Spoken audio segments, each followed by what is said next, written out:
네, K타운 핫 이슈 코너입니다. 이미 보도해드렸습니다만은 어제는 인류 역사상 또 한 번의 큰 획기적인 장이 열린 날이었습니다. 나사의 인사이트-4 화성 탐사선이 화성에 착륙했습니다. 이제 화성은 멀게 느껴지는 단어가 아닐 수도 있겠습니다. 자, 오늘 핫 이슈 키워드는 화성의 인류는 언제쯤으로 전해드리겠습니다. 홍재식 기자, 어서 오세요. 안녕하십니까. 언제쯤 갈 것 같아요, 우리? 글쎄요, 저희 손자 때나 증손자 때면은 가지 않을까 싶긴 합니다. 증손자까지는 안 가지 않을까? 손자 정도 볼까요? 예, 빨리 결혼하면. 네. 예. 자, 어제 언론들은 온통 이 화성 착륙 소식으로 장식됐습니다. 정말 대단한 상황이었는데. 네. 간단한 설명을 먼저 하고 가죠. 네, 나사의 우주 탐사선, 이 화성 탐사선 인사이트이 6개월 동안 우주항해 끝에 어제 화성에 내렸습니다. 물론 이전에 나사는 카메라가 달린 로버 오퍼튜니티와 스피리트 등을 이미 보내서 화성의 이모저모를 사진을 찍어 지구로 보내오고 있습니다만, 인사이트는 역시 본격적인 화성의 지질 탐사라는 측면에서 좀 기념비적인 일로 기록됩니다. 나사의 설명으로는 화성의 탄생과 역사 그리고 태양계의 형성까지 조사하기 위한 것이라는 설명이 곁들여져 있는데요. 어제 착륙 장면은 실시간으로 중계됐습니다. 잠시 당시 상황을 좀 들어보겠습니다.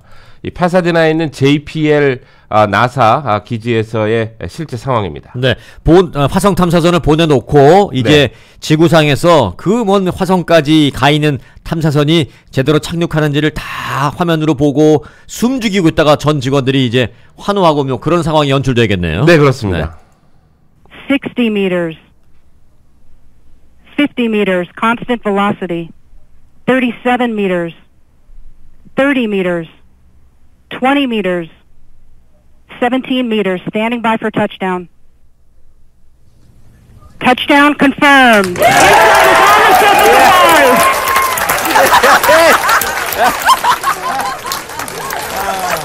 정말 터치다운 컨펌도 했을 때 온 나사 직원들이 환호를 합니다.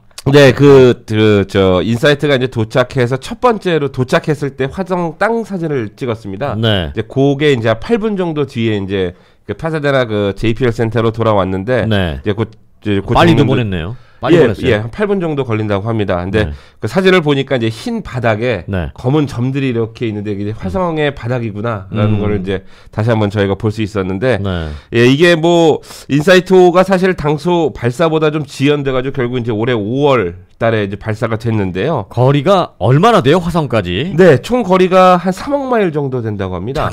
잠깐만요. 네. 3,000마일 아니고? 3,000마일은 아니겠구나. 네, 3,000마일은 지구에서도 가능하네요. 네, 3억 마일 정도를 3억 마일. 이제 우주를 마이가. 날아서 가는데 시속 네. 6,200마일 속도였다고 하니까요. 야, 이 숫자가 우리가 일반적으로 그런 사용하는 숫자가 아니네요. 네, 지구에서 인류가 사용하는 어떤 시간과 무게 이런 시공의 어떤 개념 자체가 좀 넓어지는. 다르네요, 완전히. 네, 완전히 다릅니다. 속도는 화성까지 가는 그 인사이트 탐사선. 네. 이름이 인사이트인데, 인사이트, 속을 들여다본다. 네. 통찰한다 이런 뜻이죠. 네네네. 네.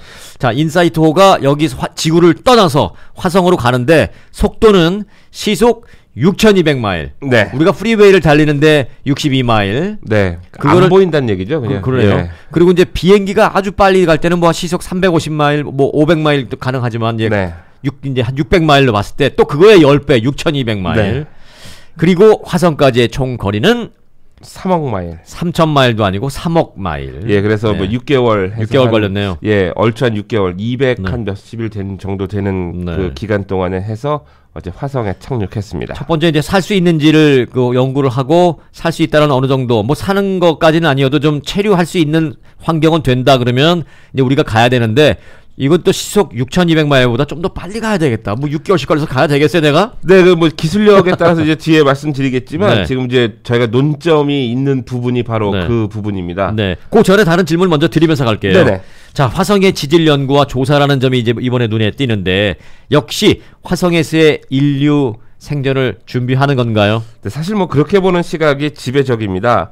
인사이트 착륙 후 곧바로 이제 여기저기에서는 과연 우리가 언제쯤이면 인류가 화성에 발을 디딜 수 있느냐에 다시 관심이 모아지고 있습니다. 네. 이 과거 달 착륙을 했었지 않습니까? 네. 이제 그 뒤로 한 50년이 이렇게 흘러오고 있는데요. 일단 중국이 먼저 2030년에 첫 인류를 화성에 보내겠다라고 발표를 했고 뒤이어 당시 오바마 행정부 시절이었는데 미국과 러시아가 뒤이어서 우리도 2030년까지는 이 사람을 보내겠다라고 발표했습니다. 그러면은 지금부터 12년 남았어요. 네, 그러니까요. 그럼 뭐 증손자까지 갈 거 없지 뭐. 그러니까 앞으로 10년에서 15년 네. 정도면 우리는 뭐 미국 나사나 중국이나 아니면 러시아의 우주인 우주 파일럿들과 전문가들이 화성에 또 첫 번째 발자국을 남기느냐 이 상황을 볼 수 있는데 누가 남기느냐가 이게 가장 또 인류 역사상 계속 남는 문제 아니겠습니까? 이거 한 번 먼저 간 사람은 영원하거든요. 그렇죠. 얼마 전에 나온 미국의 영화 있어요. The First Man이라는 영화가 있거든요. 네네네. 이게 그 닐 암스트롱, 네네. 그 달에 처음 발을 디딘. 네. 근데 그것도 영화를 보니까 그렇더라고요. 같이 간 사람이 2명이잖아요. 네. 근데 닐 암스트롱이 먼저 밑으로 내려가서 발을 탁 디딘 거예요. 네, 그렇죠. 그 사람 이름밖에 모르잖아요. 같이 예, 옆에 그렇죠. 있던 사람 이름은 아무도 모르잖아요. 그렇죠, 그렇죠. 예. 그러니까 이게 이제 참 이것도 미국도 빨리 먼저 가야 돼요. 1등만 기억하는 이 사회가 저는 그러게 좀 말입니다. 그럴 수 있습니다. 아, 또 아침부터 우리 홍재식 기자 또 열불나게 하면 안 됩니다. 아닙니다, 네. 아닙니다. 예, 근데 그 현재 나사는 저도 이게 그 뭐 직접 취재를 해보진 않았지만 여러 가지 외신들을 제가 관심 있게 보는데 네. 현재 나사는 첫 번째 유인 화성 탐사단 멤버를 정하기 위한 테스트를 진행 중입니다. 여기에는 그 텍사스 출신의 16살짜리 소녀도 들어가 있는데요. 네.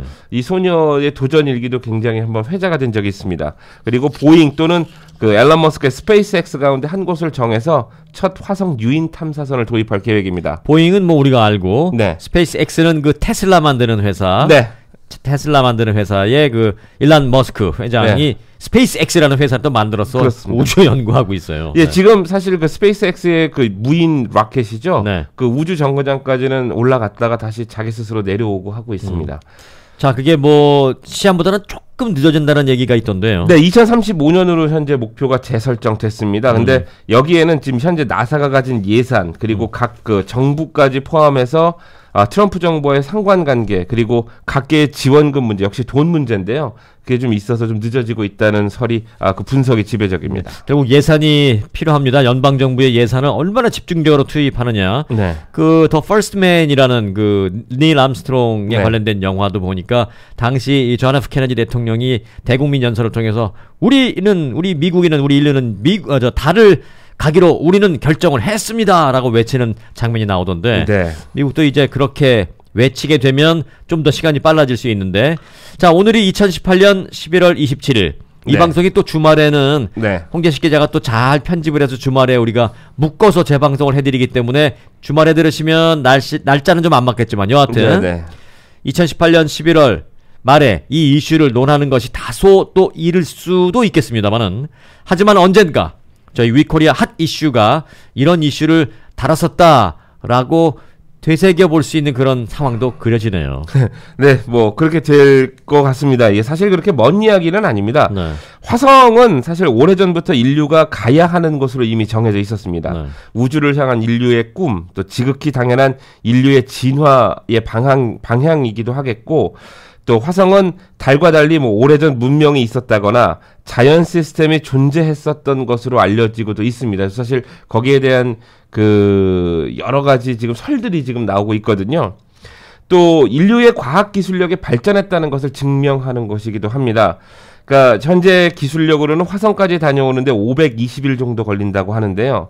이와 관련한 수면 시스템, 또 인체 냉각 장치를 비롯한 생명 연장 기술, 또 효율적인 우주 먹거리들까지 이 모든 것이 다 포함된 모든 방면의 기술력이 진화하고 있는 중입니다. 맞습니다. 네. 그러니까 화성으로의 인류 탐사는 현존하는 인간 문명의 기술력의 집대성이고 네. 더 나아가서는 또 다른 단계를 갈 수 있는 관문이기도 한데요. 이게 저희 같은 일반인들까지 나중에 누릴 수 있는 기술력이라는 측면에서는 굉장히 저도 관심 있게 보고 있는 부분입니다. 네, 지금 520일 정도 걸리고 갔다 오는데 네. 가는데 해 6개월 대충 한 6개월 그럼 3년 18, 180일 정도 걸려서 가는 거예요, 원웨이. 네. 근데 이게 이제 좀 당겨져야 돼요. 네, 그렇습니다. 최소한 한 일주일이면 갈 수 있게. 네. 그래서 화성 갔는데 아씨 나 전화기 놔두고 왔네 집에. 빨리 갔다 와. 뭐 이 정도는 돼야죠. 네, 뭐 예. 지금 여러 가지 이론상으로는 그런 그 가능성이 있습니다. 네. 네. 자, 정말 예전에 봤던 공상 과학물이 현실로 다가오겠구나라는 생각을 하게 되는데 정말 화성에서 우리가 어떻게 살 수 있을까 하는 건 누구에게나 지금 가장 이 현실감 있는 궁금증입니다. 네. 물론 최근 뭐 이 영화 얘기 말 안 해도 뭐 당연히 아시겠죠. 마르샨이라는 화성인이라는 영화를 통해서 어느 정도 개념은 소리가 우리가 좀 공유하잖아요. 네, 그 마르샨이라는 영화 굉장히 저도 충격적으로 봤습니다. 이 맷 데이먼이 너무 연기를 잘해서 맞아요. 예, 저도 야 화성에서는 정말 저렇게 살아야 되는 거구나라는 생각을 했는데요. 아마 여러분들 기억을 하실지 모르겠지만 과거에 스페이스 오디세이 2001이라는 영화가 있었습니다. 네. 그 2001년 그 미래 인류를 담고 우주 생활을 그렸던 건데요. 근데 언제 나왔던 영화죠? 그게 60년대 말인가 70년대인가 제가 좀 7, 8, 정확하게 9. 예. 거의 한 3, 40년을 앞서간 그런 네, 영화가 그때는 나왔을 이제 1999년, 2000년이면 뭔가 세상이 크게 바뀌겠거니라는 미래 영화가 있었는데 이미 인류의 방향은 설정이 돼 있었던 게 아닌가 싶습니다.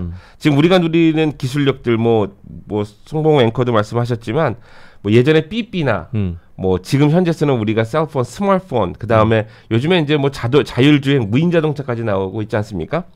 근데 이게 저희들의 상용화되기 전 이미 10수년 전부터 이 군인들 또 정보국들이 사용하던 기술력이라고 합니다. 맞아요. 우리 인터넷이 나온 지가 20년이 채 안 됐잖아요. 네, 그렇죠. 그런데 사실 이 인터넷이라는 게 우리 생활에 미치는 영향력은 어마어마하잖아요. 어마어마하죠. 지금 인터넷 없으면 아무것도 못합니다. 아무것도 못하죠. 그런데 인터넷을 대중화가 되기 훨씬 전에 60년, 70년대 미 육군은 이미 쓰고 있었어요. 쓰고 있었죠. 네. 예, 그러니까 이 사람들 지금 또 뭐 쓰고 있을까? 그러니까요. 그래서 이 우주 쪽 탐사 쪽 기술력을 보는 것들이 이게 거의 대부분 밀리터리 기술에서 이렇게 파생돼서 지금 가고 있다라는 분석이거든요. 네. 근데 뭐 영화 백 투 더 퓨처에서도 이렇게 보시겠지만 그때 이제 주인공이 타고 다니던 나르는 호버보드만큼은 아니지만 유사한 기술력들도 이미 나와 있거든요. 그거 그 주인공이 마이클 제이 팍스가 그 스케이트보드 같은 건데 스케이트보드 같은 건데 탁 그 위에 올라서면 살짝 공중으로 떠서 휙 날아가잖아요. 네, 그렇습니다. 그게 이제 호버보드인데 그게 지금 있어요. 똑같은 게. 나왔어요. 가능합니다. 그러니까 그 기술력이 이미 나와 있는 것이고, 그러니까 생각보다 가까운 미래에 지금보다 더 발전된 기술력들이 나올 것이라고 생각이 듭니다. 그러니까 같은 맥락에서 보면 지금 우리가 멀게 느껴지는 화성이나 우주라는 단어 자체가 그렇게 멀지는 않다는 얘기죠. 근데 정작 문제는 언제쯤이면 본격적인 화성 이주가 가능할까? 여기에 이제 호사가들의 관심이 모아지고 있습니다. 그 홍재식 기자는 그 이주에 관심이 많은 듯 보입니다. 왜냐하면 어제도 그 환경 문제를 우리가 논했잖아요. 이 지구를 이제 결국 버리고 새로운 곳을 가야 되는 게 아니냐 이런 얘기를 했잖아요. 암울한 미래도 그려지죠, 사실. 그런데 이제 화성에 사람이 가는 거는 큰 어려움이 없이 머지않아 될 것 같다는 생각이 듭니다. 그런데 말씀해주신 대로 거기서 살 수 있을까? 그쪽의 환경이 우리의 기술이 문제가 아니라 그걸 좀 조사해야죠. 뭐 저희가 일반적으로 제가 취재하는 기자 입장에서 전문적인 과학 지식을 갖고 있지는 않지만 그게 대두되는 것들을 보면 그 공상과학 영화, 사이파이 영화에서 보는 것처럼 이 공기가 없는 무중력 상태에서는 이게 커다란 돔 형태로 건물들을 좀 씌우고 그 안에서 지구와 같은 환경으로 지내는 이른바 콜로니 건설이 대두됩니다. 이제 저희가 이제 화성 식민지다. 뭐 달 식민 기지다라는 단어를 쓰는데 그래서 이게 컬러니에서 나온 단어거든요. 근데 이제 강제적으로 진공 상태를 막고 그 안에 이제 공기를 주입해서 우리가 갖고 있는 환경과 같이 간다는 얘기인데요. 만일 이 형태가 성공한다면 인류는 일단 달에 먼저 전진기지식으로 시험 삼아서 설치를 할게 될 것 같습니다. 그럼 이제 달에서 이제 인류가 머물게 되는 상황이 있는 것이고요. 그게 이제 성공이 되면 그러니까 다시 말하면은 제가 앞서 질문한 우리가 사람을 그쪽에 보내는 기술이 문제가 아니라 거기서 살 수 있는 환경이 과연 있느냐 그게 이제 문제라는 건데 그 환경도 기술력으로 만든다는 얘기잖아요. 네, 그렇습니다. 그러니까 지금 현재로는 그러니까 가장 대두되는 게 콜로니 건설이고요. 그 다음으로는 이제 전문적인 용어가 나오는데 테라포밍이라는 단어가 있습니다. 뭐 이거 어렵게 얘기해요. 그러니까 테라포밍은 아예 행성 자체를 지구와 똑같게 다시 포밍을 한다는 얘기거든요. 거기까지 상상이 안 되네요. 근데 사실은 이게 이미 뭐 영화나 그 다음에 공상과학 소설에서는 이미 거론되고 있는 이론입니다. 그러니까 테라포밍이 되면 사람이 살 수 없는 행성에 인류가 들어가서 오랜 시간 거쳐서 아니면 단기간에 이 기술력을 집대성해서 사람이 살 수 있는 환경을 만든다는 것인데 물론 과학자들은 지금의 기술력으로는 불가능하다는 결론입니다. 이산화탄소가 부족하잖아요. 근데 아이러니하게도 이 지구에서는 지금 지구의 최대 적은 이산화탄소지 않습니까? 네. 근데 화성에서는 이 이산화탄소가 없어서 대기권 형성이 불가능하다는 네. 얘기를 하고 있습니다.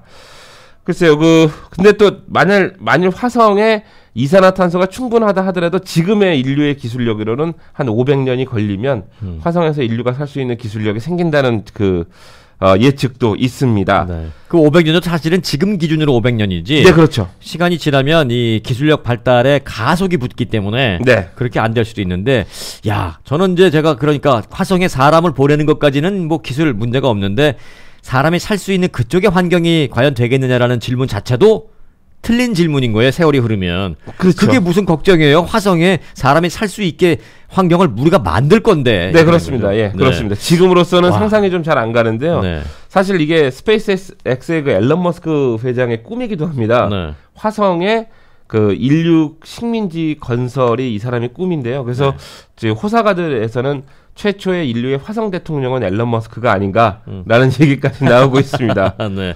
정말 어찌 보면 야 이게 정말 하나의 행성을 사람이 살 수 있는 지구처럼 만들어버릴 정도가 되면 이건 그야말로 신의 영역이다라는 생각이 들면서 살짝 좀 겁도 나기도 하는데. 아닙니다. 뭐 언젠가는 화성에서 일이 터지면 뉴스 리포트를 지구로 바로 쏠 수 있는 시대가 올 것 같긴 네. 합니다. 그러니까 예를 들어서 제가 자 오늘은 그 화성에서 무슨 이런저런 문제가 있는 모양인데요. 그 아침에 일어나서 화성산 타고 한 2시간 걸려서 화성 간 기자 연결해 보겠습니다. 홍재식 기자 그쪽 어때요? 네, 뭐 화성에서 지금 PGA 투어가 열리고 있다는 네. 등 그러면서 현장 중계를 뭐 다저스 경기가 갑자기 화성에서 열리고 있다는 네. 등 뭐 이런 얘기를 할 수 있는 날이 곧 올 것 같습니다. 네. 그리고 나면 네 보도 잘 들었습니다. 빨리 오세요. 저녁 때 회식 있어요. 뭐 이렇게. 네, 그렇죠. 네. 네. 일일 생활권. 네, 뭐 네. 3일까지 갈 수 있다는 이론도 나오고 있습니다. 네. 사실 화성까지. 자, 그렇지만 하지만 지금은 아직은 뭐 미지의 영역인데요. 그런데 좀 이때로는 밋밋해서 질문 하나를 좀 추가적으로 드려볼까 합니다. 네. 어제 화성에 도착한 탐사선 이런 모든 것들이 다 연출된 꿈인 거다 가짜다.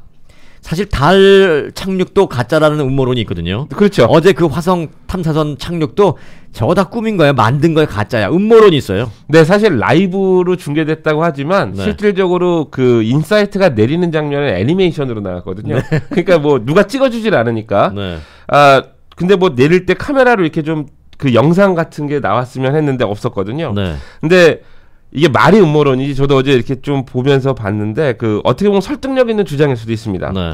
근데 화성과 관계된 추론 또는 주장에는 과거에 아주 오래전에 인류는 화성에서 지구로 이주했다는 설이 있습니다. 네. 그러니까 오래전 인류의 조상들이 화성에서 고도의 문명을 이루고 살고 있었는데 지금 우리가 지구를 해치는 것처럼 선조들이 화성을 말아드시고 그리고 최고의 도저히 안 되겠다 해서 남은 인류가 지구로 이주해서 처음부터 다시 시작해서 지금 우리들까지 이르렀다는 설이 있습니다. 이게 더 재밌다.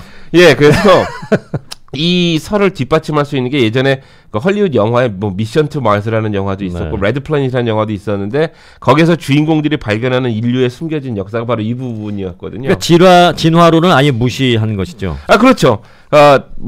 당시 뭐 인류 선조 또는 그 우리와 유사한 외계 문명들이 생체 실험 또 테라포밍을 해서 진화론처럼 이렇게 온 것이다라는 얘기도 있고요. 물론 이 배경에서는 오래전 고문서나 또 종교의 경전 등에서의 표현들이 사용되기도 합니다. 네. 근데 여러분들 시간 날 때 한번 보시면 재밌습니다. 그런데 지금 말씀해 주신 거 네. 대부분의 사람들이 에이 그 음모론이니까 그냥 홍재식 기자가 전달해주는 입장이겠지 하겠지만 그 사실 또 약간의 증빙자료 비슷한 거 내놓는 사람들도 있잖아요. 있습니다. 홍재식 기자는 또 그런 거 좋아하잖아요. 이게 화성 인류론에서 파급된 주장들도 있습니다. 네. 이게 뭐 나사의 그 화성 사진들이 네. 기반으로 해서 봤을 때 이미 뭐 외계 생명체가 존재하고 있다던가 네. 뭐 사람의 모습이나 건물 또 시설들의 흔적이 보인다던가 의혹을 제기하는 게 있고요. 사진을 찍은 거를 이렇게 확대해 보면은 약간의 어떤 모양이 나오는데 네, 그렇죠. 저게 사람 뼈 또는 뭐 어떤 화석 뼈 같은 네. 느낌이 있으면 있습니다. 저기 사람이 생명체가 살았단 말이야라고 주장하고 하는 거죠. 네, 아주 유명했던 게 사람 얼굴 바위 모양이 있었는데 저거는 외계인의 전쟁기지라는 얘기가 있었는데 네. 사실 이게 구글 스페이스가 많이 사용됩니다. 네. 구글 얼스랑 구글 스페이스는 각 행성의 그 사진들을 모아놓은 건데요. 네. 물론 나사는 여기에 별 대응이 없습니다만 온라인상에서는 매우 활발하게 진행되고 있는 논쟁거리입니다. 네. 뭐 이와 함께 또 백악관 어디에는 뭐 관련 문건이 존재한다라던가 뭐 유럽 어디에서 인류의 뭐 이런 관련 문건이 발견됐다던가 심지어는 티벳이나 수메르까지 경전에 기록됐다는 등의 하는 이 증빙 자료까지 해서 온라인에 굉장히 많이 떠들고 있습니다. 네. 뭘 그게 100% 맞다 아니다라는 건 말할 수 없고요. 네네네. 여하튼 어제 그 화성 탐사선 인사이트 착륙 이야기를 하다가 음모론까지 왔나요? 네, 그렇습니다.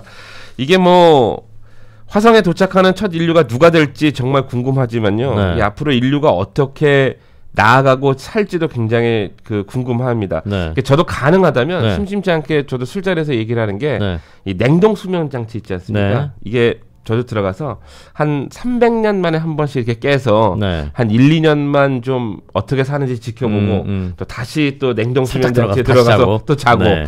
뭐 그런 삶을 살아보면 괜찮지 않을까라는 네. 생각도 좀 해봅니다. 300년 후에 깨어나서 딱 나왔는데 사람들이 원시인 나왔네 이렇게 되는 거예요. 그때 가면. 예, 그때 되면 이제 2017년, 2018년, 2020년까지의 살아있는 역사를 얘기할 수 있겠죠. 네. 네. 자, 정말 재밌습니다. 상상만 해도 가슴 떨리고 흥분되는 그런 얘기를 오늘 많이 나눴는데 네. 뭐 음모론 이건 그냥 보너스로 참고로 들으시고요. 네, 어쨌든 네, 네. 어제 화성 탐사선 인사이트가 화성에 착륙하는 데 성공을 했다라는 얘기를 전해드리면서 네. 화성에서 인류가 살 수 있을까? 케이턴 한 이슈 오늘 알아봤습니다. 홍계식 기자였습니다. 고맙습니다.